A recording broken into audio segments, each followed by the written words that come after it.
Hello guys! It's me again, Krong TV, at sa video ito pag-uusapan natin ang isa na namang nakakapanabik na story sa ating paboritong manga at anime series na Boruto, Naruto Next Generation.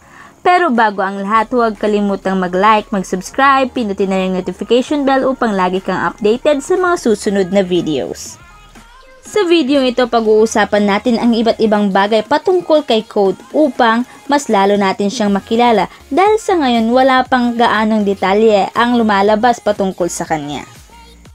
Ipinakilala na nga sa Boruto, Naruto Next Generation ang bagong uri ng karma dito ngayon sa bagong labas na chapter, which is ang chapter 55. Ang Boruto, Naruto Next Generation ay gumawa na nga ng isang matinding laban sa pagitan ni Ishiki, Otsutsuki at si Boruto, Naruto, Sasuke at Kawaki. Dito nga sa laban na ito guys ay nagawa nga nilang magtagumpay. Ngunit maaga pa para sila ay magpahinga o magdiwang. Gayunpaman, maaga pa ay nalaman natin na mayroon ngang another vessel or host ng karma na nabubuhay at ang karma na ito ay bagong uri ng karma dahil habang si Kawaki ay nagawa nga niya itong matanggal, hindi pa rin dapat magpakampante dahil bukod sa banta na hatid ni Momoshiki na nasa katawan ni Boruto ay mayroon pa silang panganib na kakaharapin. Sa pamamagitan nga ng pakikipaglaban nila kay Ishiki Otsutsuki, natutunan nga ni Boruto at Kawaki ang totoong kapangyarihan na tinataglay ng kanilang karma at sila ngang dalawa ang pinaplanong maging sakripisyo sa Divine Tree. Ngunit mukhang hindi lang si Kawaki at Boruto ang pinaplanong vessel dahil sa ang miyembro ng Kara Organization na si Code ay nagtataglay rin ng kakaibang karma. Mula nga noong namatay si Ishiki Otsutsuki, ang fans ng Boruto ay nasasabik na kung ano ang susunod na pag-atake ng mga Otsutsuki na ito. Ang Ten Tails nga ay nakatago kaya maaari pa rin itong lumikha ng Divine Tree or ang God Tree at maaari rin itong mag-invite pa ng iba pang miyembro ng mga Otsutsuki clan na mula sa ibang mundo. Si Momoshiki ay naroon pa rin sa katawan ni Boruto at ito nga ay nangangahulugang ang panganib ay maaaring mangyari anytime and anywhere. Sa chapter 55 nga guys ay sinasabing ang successor nga ni Ishiki ay hindi niya kauri. It is actually isang Kara member at ito nga ay si Code. Si Code ay maaaring maging susunod na Otsutsuki God dahil sa regalo nga ni Ishiki sa kanya, ang White Karma. Habang sina Naruto, Kawaki, Sasuke at Boruto ay nagpapahinga dahil sa naganap na laban sa pagitan nila ni Ishiki, si Code naman ay nagpapahinga rin sa isang tagong lugar kung nasaan ang Ten Tails ay natutulog. Itinanim nga ni Ishiki sa isip ni Code na siya ay mamamatay na at doon nga si Code ay mayroong mark sa palad nito at ito nga ang White Karma. Hindi ito tulad ng Black Karma ni Boruto at ni Kawaki na kinakailangan ng genetic rewrite. Sinabi nga ni Ishiki sa tapat nitong servant kung gaano niya ito kamahal at namimiss. At siya ay binigyan nga ng mark. Tulad nga ng sinabi sa anime series, si Code ay isang nabigong prototype for the vessel. Kaya naman ngayon nalaman na natin kung bakit ganun na lang ang pagsiselos ni Code kay Kawaki. At ngayon si Ishiki ay nagbunyag ng isang malaking lihim na naging dahilan kung bakit si Code ay nagkaroon ng kumpiyansa sa sarili. Ishiki activates the mark. Ito ay nagbigay kay Code ng self-confidence.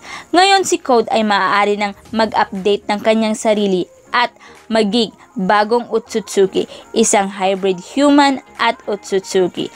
Ayon sa Last Will and Testament ni Ishiki, nais niyang maisakatuparan ni Code ang kanyang plano. Ito ay sa pamamagitan ng pagkuha nito kay Kawaki at Boruto upang maisakripisyo at makultivate ang Divine Tree. Kapag kinain ni Code ang prutas na galing dito, makukuha lahat ni Code ang chakra ng nabubuhay, pati na rin ang kanilang kaalaman at maging isang god. He can travel sa iba't ibang planet at magpabalik-balik dito, which is ito ang plano ni Ishiki in the first place. Habang si Code ay nagtatago, hindi ito dahil sa ginagaya niya si Ishiki. Ito ay dahil sa pinoprotektahan lamang siya ni Ishiki at maging isang backup allowing him to bond with at posibleng makontrol ang Ten Tails. Si Code ay sabik na sabik ng patayin si Naruto, Sasuke at ang taksil na si Amado. Ngunit ang nangunguna nga sa listahan niyang papatayin ay si Boruto at Kawaki. Nais ni Code na pagbayarin sila sa ginawa nilang ito. Sa manga series nga guys ay hindi pa na ipapakita kung gaano nga ba talaga kalakas si Code at ang mga kapangyarihan nitong tinataglay. So sa video ito guys ay sasabihin ko sa inyo ang ilang detalye o ang ilang mga bagay patungkol kay Code. At some point, si Code nga guys ay kabilang sa experiment ni Jigen at ni Amado upang makahanap ng suitable vessel para kay Ishiki Otsutsuki. Ngunit napatunayan nga na si Code ay hindi suitable para maging vessel ni Ishiki at alam natin na ang taong hindi suitable upang maging vessel ay mamamatay once na ito ay nalagyan ng karma. Ngunit iba sa case ni Code, kahit pa si Code ay hindi suitable dito, siya ay nananatili pa ring buhay. Kahit pa siya ay hindi suitable dito, siya naman ay nakatanggap ng white karma. Kung hindi nyo pa alam guys kung ano ang pagkakaiba ng white karma at black karma, panoorin nyo lang ang chapter 55 video review ko. Nandoon ang mga detalye patungkol sa white karma. Sinasamba ni Code si Ishiki na mistulang isang Diyos at siya ay ipinasok bilang isang inner Kara member with Amado, enhancing his body ng mga scientific ninja tool. Si Code ay may mapanukso at mayabang na pag-uugali. Kinukutya niya si Delta dahil sa pagiging mahina nito kumpara sa kanya. Sa anime series, ikinalungkot niya ang nangyaring pagpatay ni Kashin Koji kay Victor dahil sa hinahangad niya na siya ang gumawa sa bagay na ito. At nakita nga natin na si Code ay matindi ang galit kay Kawaki dahil sa siya ang naging suitable na vessel ni Ishiki. Nakilala si Code dahil sa siya ang pinakatapat na alagad ni Ishiki at iginagalang niya ito na mistulang isang god. Galit na galit si Code noong malaman niyang pinatay ni Naruto, Kawaki, Sasuke at Boruto si Ishiki. Hindi lang pagganti ang nais ni Code sa ginawa nilang ito kay Ishiki, kundi pati na rin ang sundin ang huling utos ni Ishiki at ipagpatuloy ang legacy ng mga Otsutsuki clan.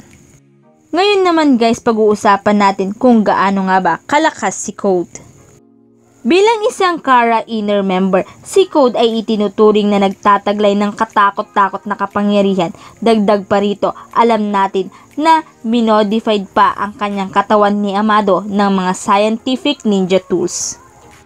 Kaya naman, sinasabing mas malakas siya kung ikukumpara kay Delta. Bukod pa dito, nakikita ng Kara Organization na ang lakas ni Code ay sapat upang maging tagapagbantay ng Ten Tails when about to attack Jigen, Koji at ang iba pang malalakas na inner Kara member. At sinasabing ang kanyang lakas ay maaaring kasing lakas o maaaring mas malakas pa kung ikukumpara kay Kashin Koji. Dagdag pa rito, ngayong siya ay mayroong white karma bilang isang failed vessel. Si Code ngayon ay nagtataglay ng white karma kung saan binibigyan siya ng kakayahan upang magamit o magtaglay ng kapangyarihan na tinataglay ni Ishiki, ang pure power ni Ishiki. Sa ngayon wala pang mga lumalabas na kumpletong detalye sa kanyang mga tinataglay na kapangyarihan. Pagdating ng panahon, dahil sa white karma, si Code ay magiging complete and perfect Otsutsuki at magpapatuloy o siya ang magsasakatuparan sa mga plano ng Otsutsuki clan. So guys, yan muna sa ngayon ang mga detalyeng aking nalalaman patungkol kay Code, ang susunod na Otsutsuki God. At dyan na nga nagtatapos ang video ito. Any comment and suggestion, just comment down below. Thank you!